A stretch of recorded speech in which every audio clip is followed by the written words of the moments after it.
Aircraft ने heavy navigational jamming ओ को encounter किया है, जो कि इस टाइम के ऊपर international India media reports air force इस चीज को में क्लेम कर रही हैं कि इस particular coming back aircraft from का जो Abu Dhabi navigation has equipment है उसको जैम किया गया वो पाकिस्तानी एयर स्पेस के करीब, जिसकी वजह से एक तो इस एयरक्राफ्ट का जो फ्लाइट डेटा है उसके अंदर एक बहुत बड़ा ग्लिच आ गया और दूसरा इसे अपना जो रूट है चेंज उसको करना चेंज पड़ा। करना पड़ा। ये hey guys, welcome back to our channel. तो हम आगे वापस बिल्कुल एक न्यू वीडियो के साथ। तो आज हम जिस वीडियो पे रिएक्ट करने जा रहे हैं वो है इंडिया रॉस spy plane jam by Pakistan. तो यार ये कब हुआ, कब इंडिया का स्पाई प्लेन पाकिस्तानियों को मिला है वो हमें जानना है।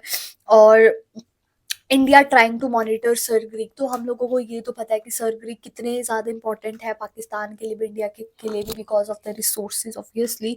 और पाकिस्तान ऐसे बोलता है कि जो ग्रीन लाइन है वो हमारी है, और इंडिया बोलता है कि नहीं भाई, जो रेड लाइन है वो उतने तक पाकिस्तान की है, वो अलग ही चल रहा है।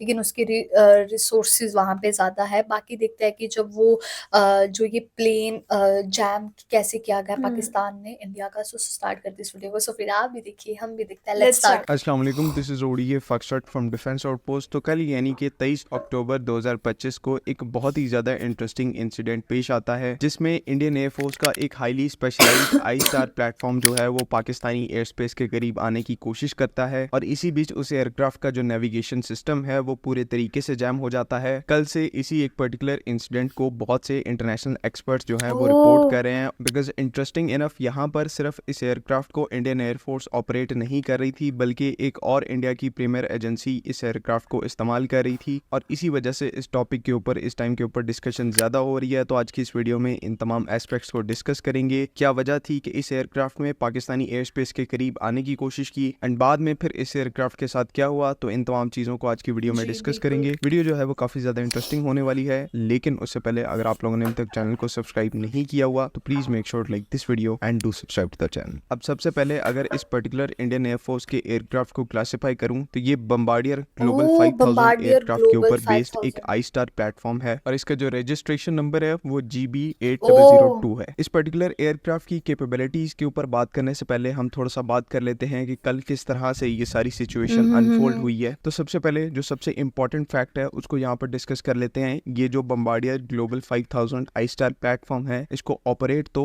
इंडियन एयरफोर्स करती है, लेकिन इस पर्टिकुलर प्लेटफॉर्म की जो प्राइमरी यूजर ऑर्गेनाइजेशन है वो और कोई नहीं बल्कि इंडिया की प्रीमियर इंटेलिजेंस एजेंसी रॉ है, research and analysis wing. Because ये एक long range intelligence gathering platform है, तो दोनों ऑर्गेनाइजेशंस इंडियन एयरफोर्स और रॉ इसको मिलकर इस्तेमाल करती हैं। तो कल यही सेम एयरक्राफ्ट जो है वो अबू धाबी से वापस आ रहा था इंडिया की तरफ, एंड डिलिबरेटली जानबूझकर इस एयरक्राफ्ट के क्रू की तरफ से कोशिश की गई कि पाकिस्तान की जो कोस्ट लाइन है या फिर हमारा जो एक्सक्लूसिव इकोनॉमिक जोन है उसके करीब उड़ा जाए और इंटेलिजेंस गैदरिंग ऑपरेशंस को परफॉर्म किया जाए, जो पर्टिकुलरली एक आई स्टार प्लेटफॉर्म का काम होता है। एनिमी के अगेंस्ट में सिग्नल इंटेलिजेंस को परफॉर्म करना, फिजिकल रिकॉनिसेंस करना, क्योंकि इस एयरक्राफ्ट के ऊपर ऑनबोर्ड इलेक्ट्रो ऑप्टिकल पेलोड भी मौजूद है, तो ये फिजिकल तरीके से भी रिकॉनिसेंस कर सकता है। सो ये तो इस एयरक्राफ्ट का प्राइमरी मोटिव था, लेकिन जैसे ही ये एयरक्राफ्ट अबू धाबी से डायरेक्ट होकर पाकिस्तान की एयर स्पेस हाँ के हाँ करीब हाँ हाँ पहुंचा है हाँ। या पाकिस्तान के एक्सक्लूसिव इकोनॉमिक जोन को इसने अप्रोच किया है, तो इस एयरक्राफ्ट ने हैवी नेविगेशनल जैमिंग ओ को इनकाउंटर किया है, जो कि इस टाइम के ऊपर international India media reports air force इस चीज को में क्लेम कर रही हैं कि इस particular coming back aircraft from का जो Abu Dhabi navigation has equipment है उसको जैम किया गया पाकिस्तानी एयर स्पेस के वो करीब, जिसकी वजह से एक तो इस एयरक्राफ्ट का जो फ्लाइट डेटा है उसके अंदर एक बहुत बड़ा ग्लिच आ गया, और दूसरा इसे अपना जो रूट है चेंज उसको करना चेंज पड़ा। करना पड़ा। ये आप इस टाइम के ऊपर एक फ्लाइट ट्रैकर का स्क्रीनशॉट देख सकते हैं इसी अबू एयरक्राफ्ट धाबी का, से आ जहां रहा पर था जो ये। फ्लाइट पाथ है या फिर फ्लाइट ट्रेजेक्ट्री है उसमें काफी ज्यादा वियर्डनेस है, काफी ज्यादा वियर्ड पाथ है, जो कि इस चीज को फर्दर सॉलिडिफाई करता है कि इस एयरक्राफ्ट ने वाकई ही में किसी किस्म की जैमिंग को इनकाउंटर किया है, एंड सब्सिक्वेंटली फिर इस एयरक्राफ्ट को अपना जो पाथ है उसको चेंज करना पड़ गया। तो ये इस टाइम के ऊपर एक बहुत ही रेयर सिनेरियो है जहां पर ओपन तरीके से इंडिया की तरफ से इनके जो आई स्टार प्लेटफॉर्म्स है वो पाकिस्तानी एयर स्पेस को शैडो करने की कोशिश कर रहे हैं, और इन दिस केस ऐसा एक हाईली सोफिस्टिकेटेड एयरक्राफ्ट जो कि पूरे तरीके से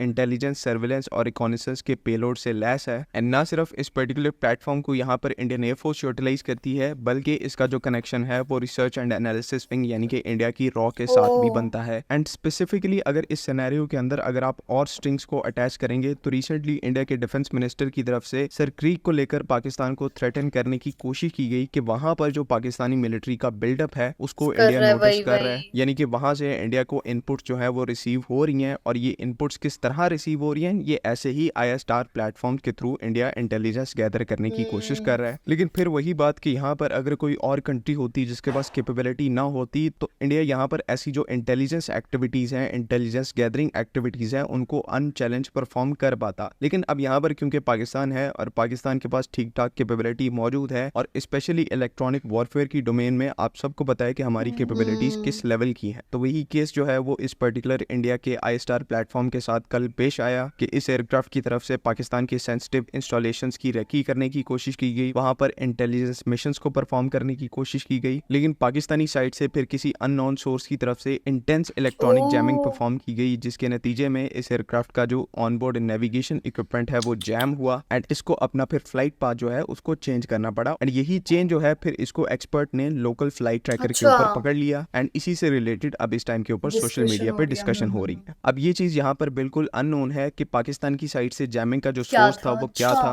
एयरबोर्न जैमिंग के यहाँ पर बहुत कम चांसेस हैं, लेकिन लैंड बेस्ड और जो शिप बेस्ड जैमिंग है उसके चांसेस ज्यादा हैं, क्योंकि पाकिस्तान दोनों ही केसेस में जैमिंग प्लेटफॉर्म्स को ऑपरेट करता है। लैंड बेस्ड जैमर्स के बारे में आप सबको पहले ही बहुत ज्यादा नॉलेज है। एंड शिप बॉर्न जैमिंग की बात करूं तो पाकिस्तान नेवी के पास ऐसी शिप्स मौजूद है जिनके ऊपर बहुत ही ऑफेंसिव किस्म के इलेक्ट्रॉनिक वॉरफेयर स्विच लगे हुए हैं। बहरहाल सोर्स यहाँ पर जो भी हो, एक चीज यहाँ पर क्लियर है कि पाकिस्तान की साइड से जिस लेवल की इंटेंस इलेक्ट्रॉनिक जैमिंग को परफॉर्म किया गया वो बिल्कुल इनफ थी इवन इस highly capable I star platform के लिए, जिसके ऊपर स्पेशली ऐसे इक्विपमेंट को इंस्टॉल किया जाता है ताकि इंटेंस इलेक्ट्रॉनिक वॉरफेयर जैमिंग से बचा जा सके। इस इंस्टेंस में अपेरेंटली ये एयरक्राफ्ट जो है वो फेल हुआ है, लेकिन एट द सेम टाइम ये पाकिस्तान और इंडिया के दरमियान एक बहुत ही ज्यादा टेंस सिचुएशन को भी हाईलाइट करता है कि चाहे देखने में ऊपर से सीज फायर अभी भी इन प्ले है, लेकिन मिलिट्री टू मिलिट्री बात करें तो रेडीनेस का लेवल, अलर्ट का लेवल जो है वो बिल्कुल हाई है। दोनों साइड्स की तरफ से इस चीज को इंश्योर किया जा रहा है कि ओपोनेंट की कैपेबिलिटीज के अगेंस्ट में मैक्सिमम इंटेलिजेंस को गेन किया जाए ताकि फिर रेसिप्रोकल रिस्पांस जो है वो उसी हिसाब से प्रिपेयर किया जा सके। जिस तरह की सिचुएशन इन दो कंट्रीज के दरमियान डेवलप हो रही है, हम कहीं ना कहीं एक डायरेक्ट इनडायरेक्ट कोल्ड वॉर के अंदर लॉक्ड है। एंड मेक नो मिस्टेक, अगर करंट हालात के चलते इंडिया की तरफ से कोई अग्रेशन यहाँ पर शुरू की जाती है तो पाकिस्तान इनका जो एक जियोग्राफिक इम्यूनिटी वाला कॉन्सेप्ट है उसको शैटर करने के अंदर कोई कसर नहीं छोड़ेगा। आई होप कि तमाम चीजें यहाँ पर क्लियर हैं। अगर इससे रिलेटेड कोई कंफ्यूजन है तो काइंडली आप कमेंट्स में जरूर पूछें। बाकी अगली वीडियो तक के लिए अल्लाह हाफ़िज़। पाकिस्तान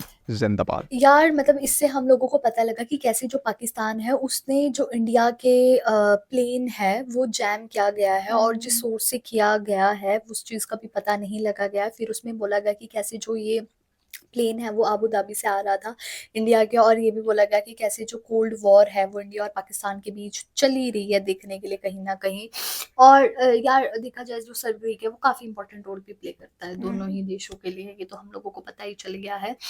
तो यार ये इतना ही बोल सकते हैं कि आई होप अब चीज़ें सही हो जाए, ना लड़ाइयाँ हो दोनों देशों के लिए बीच, यही होगा, यही हो। क्योंकि यार ऑब्वियसली जब लड़ाई होती है तो दोनों ही देशों में आपको इफेक्ट तो दिखने के लिए मिलता ही है। एग्जैक्टली हम लोग क्या है कि दोनों ही कंट्रीज किसी ना किसी चीज के पीछे लड़ी जा रही हैं, but they should be like कि उनको ब्रदरहुड अपना बना के रखना चाहिए, अपने रिलेशनशिप्स अच्छे रखने चाहिए एक दूसरे के साथ, because they are neighbouring countries, तो एक दूसरे की जरूरत तो कभी भी पड़ ही सकती है। तो हम मतलब इंडिया और पाकिस्तान को ऐसा होना चाहिए कि हमने इंडिया और एक दूसरे के साथ हमने अच्छे रिलेशंस बना के रखने हैं। सीरियसली तो गाइस यही था हमारा रिएक्शन। आप लोगों को कैसा लगा प्लीज कमेंट करके जरूर बताइएगा। अगर अच्छा लगे तो प्लीज इस वीडियो को लाइक करिए, शेयर करिए, कमेंट करिए और अगर इस चैनल पर सब्सक्राइब करिए। और हम लोगों ने अपना इंस्टाग्राम हैंडल का लिंक डिस्क्रिप्शन में दिया है, तो अगर आप हमें फॉलो करना चाहते हैं तो आप वहां से कर सकते हैं। तो मिलते हैं एक और नई वीडियो के साथ, तब तक के लिए बाय।